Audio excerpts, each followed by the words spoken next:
윤석열 대통령의 국정운영 지지도가 4주 만에 하락세로 돌아섰습니다. 국민의힘 지도부 공백 사퇴 책임 역시 윤 대통령에게 있다는 의견이 가장 많았습니다. 국민의힘 당대표 적합도에서 유승민 전 의원과 이준석 전 대표가 1, 2위를 차지했습니다. 보수층과 윤 대통령 지지층에선 이준석 전 대표에 대한 강경책 주문이 많았습니다. 외교부가 지난 7월 대법원에 제출한 일제강제 동원 의견서가 사실상의 판결 보류 요청이란 비판이 쏟아지자 박진 외교부 장관이 피해자들을 만나 직접 해명하기 위해 광주를 방문합니다. 최근 일본에 이어 중국까지 김치가 자국 음식이라고 주장하는 상황에 광주에 있는 세계김치연구소에선 김치를 지키기 위한 다양한 역할을 하고 있습니다. 여러분 안녕하십니까? KBC 8시 뉴스입니다. 윤석열 대통령의 국정운영 지지도가 4주 만에 하락세로 돌아섰습니다. 거듭된 내홍으로 사실상 지도부 공백 사태에 빠진 국민의힘에 대한 책임은 윤석열 대통령에게 있다는 의견이 가장 많았습니다. 정의진 기자입니다. 3주 연속 상승세를 이어가던 윤석열 대통령의 국정운영 지지도가 주춤하는 모양새입니다. 8월 첫째 주 조사에서 최저치를 기록한 지 4주 만에 하락세입니다. 특히 지역별로는 광주 전남북, 이념 성향별로는 중도층에서 비판 정서가 높았습니다. 국민의힘의 지도부 공백 사태의 책임이 누구에게 있다고 생각하는지도 물었습니다. 응답자의 40.8%는 윤석열 대통령의 책임이 가장 크다고 답했습니다. 이어서 이준석 전 대표가 28.3%, 윤핵관 23.7%였습니다. 하지만 70대 이상과 대구, 경북, 보수층에서는 가장 큰 책임이 있는 인물로 이준석 전 대표를 지목했습니다. 윤 대통령 최측근들이 국민의힘 사태에 책임을 지고 이선으로 물러나야 한다는 의견도 연령과 지역, 이념 성향을 불문하고 압도적으로 나왔습니다. 윤핵관의 이선 후퇴에 대해 응답자의 82.1%는 찬성한다고 답했습니다. 반대 의견과는 무려 7배 이상 차이가 났습니다. 이번 조사는 전국의 성인 여성과 남성 1,000명을 대상으로 지난 30일과 31일 이틀간 ARS 자동응답 방식으로 조사했으며 자세한 내용은 KBC 홈페이지에서 확인할 수 있습니다. KBC 정의진입니다. 국민의힘 차기 당대표 적합도 조사 결과 유승민 전 의원과 이준석 전 대표가 나란히 1, 2위를 차지했습니다. 국민의힘 당내 혼란과 관련해선 보수층과 윤 대통령 지지층에서 이준석 전 대표에 대한 강경책 주문이 많았습니다. 이어서 이형길 기자입니다. 국민의힘 차기 당대표 적합도를 물었습니다. 유승민 24.8%, 이준석 13.6%, 나경원 13.5%, 안철수 12.3%로 유승민 전 의원이 3주 연속 선두를 달렸습니다. 보수층만을 대상으로 했을 때는 나경원 23.2%, 이준석 17.1%, 안철수 16.5%, 유승민 13.1% 순으로 나경원 전 의원이 선두로 치고 나왔고 유 전 의원은 4위까지 떨어졌습니다. 국민의힘 당내 혼란과 관련해서는 윤석열 대통령 지지층과 보수층에서 이 전 대표에 대한 강경론 주문이 많았습니다. 전체 조사에서는 이준석 전 대표를 포용하고 대화로 해결해야 한다는 응답이 48.1%로 이 전 대표를 제명 또는 출당시켜야 한다는 응답보다 높았습니다. 하지만 윤석열 대통령 긍정평가층에서는 제명 또는 출당 의견이 70.2%까지 뛰어올랐고 보수층에서는 53.2%로 강경론이 과반을 넘어섰습니다. 한편 더불어민주당 이재명 대표와 관련한 수사에 대해서는 정당한 수사이며 기소 가능성도 배제할 수 없다는 답변이 50.2%를 기록했고 정치적 탄압에 불과하며 법적으로 별 문제 없을 것이라는 답변이 40.9%로 뒤를 이었습니다.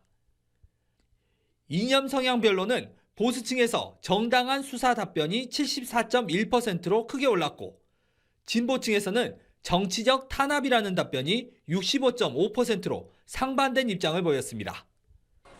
이번 조사는 전국 성인 남녀 1,000명을 대상으로 지난달 30일과 31일 이틀 동안 진행했으며 자세한 내용은 KBC 홈페이지에서 확인할 수 있습니다.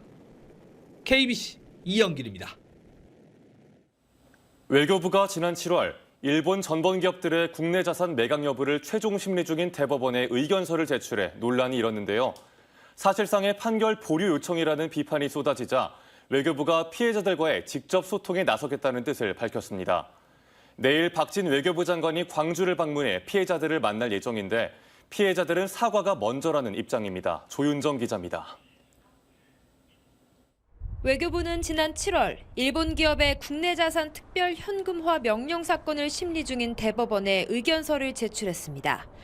여기에는 새 정부가 한일 양국의 이익에 부합하는 해결 방안을 찾고 있다는 내용이 담겨 있었습니다. 하루빨리 자산 매각 절차가 시작되기만을 기다리던 피해자들은 사실상의 판결 보류 요청이라며 비판을 쏟아냈습니다. 강제 집행 이외에는 다른 수단이 없는 일제 피해자들의 손발을 묶어놓고 오히려 강제 매각 위기에 처한 미쓰비시를 해방시켜준 것과 같다. 이런 가운데 박진 외교부 장관이 내일 광주를 찾습니다. 일제 강제동원 피해자인 이춘식 할아버지와 양금덕 할머니를 만나기 위해서입니다. 외교부는 소통을 위한 노력이라고 설명했지만 일각에서는 논란이 커지자 피해자 달래기에 나선 것이 아니냐는 분석도 나옵니다. 강제동원 피해자 측은 사과가 먼저라는 입장입니다. 이미 제출한 의견서도 스스로 철회할 것을 요구하고 있습니다. 그냥 앉아서 박진 외교부 장관의 방문을 쌍수 들고 환영하고 이러할 심정이 있지는 않다라고 하는 것이죠. 정부의 역할은 하시되 정부가 피해자들을 위해서 그간 반하는 행동을 했던 것에 대해서 최소한의 도리를 지켜달라고 하는 것입니다. 대법원에 조속한 판결을 요구하는 피해자들과 외교관계를 위한 속도 조절을 주문하는 외교부가 이번 만남에서 접점을 찾을 수 있을지 주목됩니다. KBC 조윤정입니다. 광주 전남의 코로나19 일일 확진자 수가 1,000명 넘게 감소했습니다. 광주광역시와 전라남도 방역당국은 오늘 0시 기준 광주에서 2,818명, 전남에서 3,048명이 신규 감염되면서 모두 5,866명의 확진자가 발생했다고 밝혔습니다. 전날 7,551명보다 1,600명 넘게 감소한 걸로 이번 주 들어 확진자 수는 뚜렷한 감소세를 이어오고 있습니다.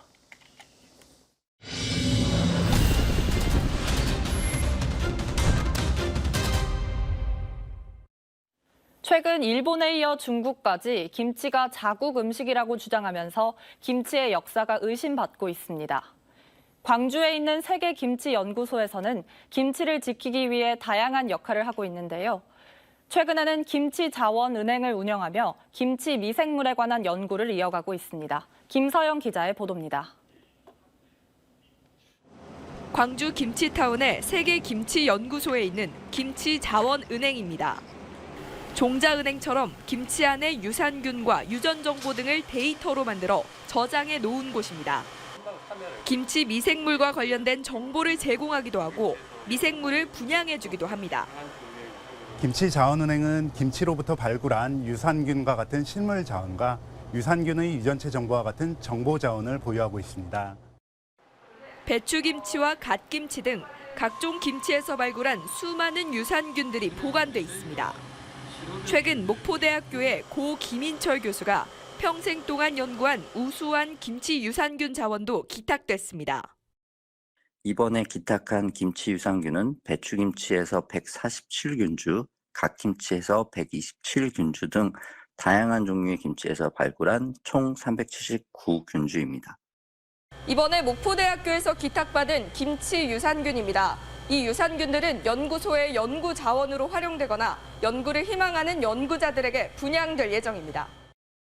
김치 유산균들은 혈압을 낮추고 불면증을 개선하는 효과가 있어 약품이나 기능성 식품 등 산업적인 활용 가치가 높을 것으로 기대됩니다. 일본과 중국이 호시탐탐 김치 종조국을 노리고 있는 상황에서 세계김치연구소가 우리의 전통 음식 김치를 지켜나가고 있습니다. KBC 김서영입니다. 맹독성 가스인 포스겐을 취급하는 여수산단 하나솔루션 TDI에서 기준치의 6배에 달하는 유독가스가 누출된 것으로 확인됐습니다. 하나솔루션 TDI에 따르면 누출 사고 당시 유독가스 농도는 최대 기준치의 6배인 0.06ppm에 달했고 누출에 따른 긴급 대피는 2시간 넘게 지속됐던 것으로 드러났습니다. 한화솔루션 TDI는 사고 직후 소방과 환경당국에 신고하지 않고 인근 다른 대기업에게도 상황 전파를 하지 않는 등 인명피해를 발생할 수 있는 유독가스 누출 사고를 은폐하려 했다는 의혹을 받고 있습니다. 광주광역시가 평동 중공업 지역 도시개발사업 우선협상 대상자 취소 소송에서 패소했습니다. 광주지법 행정 1부는 현대엔지니어링 컨소시엄이 광주광역시를 상대로 낸 우선협상 대상자 취소 처분 취소 소송에서 원고 승소 판결을 내렸습니다. 앞서 지난해 10월 재판부는 본안 소송에 앞선 협상 대상자 지위 취소 처분, 집행정지 가처분 신청을 인용하기도 했습니다. 평동 준공업 지역 개발 사업은 한류 문화 콘텐츠 거점 조성을 목적으로 추진됐지만 아파트 위주의 개발만 진행될 것이라는 우려가 커지면서 광주광역시와 사업자 간의 협상이 결렬됐습니다. 더불어민주당이 쌀값 정상화를 위한 간담회를 갖고 신정훈 의원이 대표 발의한 양곡관리법 개정안을 민생입법 과제 중 하나로 채택했습니다. 박홍근 민주당 원내대표는 오늘 국회에서 열린 간담회에서 윤석열 정부가 속도감 있게 예방적으로 대응했어야 한다는 아쉬움이 있다며 양곡관리법 개정안을 정기국회 내에 처리하겠다고 밝혔습니다. 수확기 시장 격리와 공공비축 및 매입 방식을 명시한 양곡관리법 개정안은 발동요건 충족 시 쌀 자동 시장 격리제를 의무화하는 내용과 예산 지원, 법적 근거를 담고 있습니다. 이재명 더불어민주당 대표가 취임 뒤 첫 지역 방문지로 광주를 찾아 민심 행보에 나섭니다. 더불어민주당 이재명 당대표는 오늘 저녁 광주 김대중 컨벤션홀에서 이재명 당대표와 함께하는 더 나은 민주당 만들기 타운홀 미팅을 갖고 내일은 광주에서 최고위원회의와 양동시장 민생 행보에 나섭니다. 특히 이번 방문을 통해 호남 지명직 최고위원 선임과 지역 지원책 등이 논의될 수 있어 관심이 모아지고 있습니다. 제11호 태풍 흰남노가 강한 세력을 유지하며 북상해 오는 6일 오전 전남 남해안 등이 태풍의 영향권에 들 전망입니다. 기상청은 오늘 오후 3시 기준으로 11호 태풍 흰남노가 중심기압 920헥토파스칼, 최대 풍속 초속 54m의 최고 등급인 초강력 강도로 타이완 타이베이 남동쪽 550km 부근 해상에 접근했다고 밝혔습니다. 흰남노는 타이베이 남동쪽 해상에서 정체하다 오는 3일부터 한반도를 향해 북상해 오는 6일 오전 전남 남해안 등이 태풍의 영향권에 들 전망입니다. 전라남도가 초강력 태풍 흰남노의 북상에 따라 대비태세에 돌입했습니다. 전라남도는 박창환 정무부지사 주재로 22개 시군이 참여하는 태풍 대비 상황 판단 회의를 열고 취약지에 대해 선제적 점검에 나서기로 했습니다.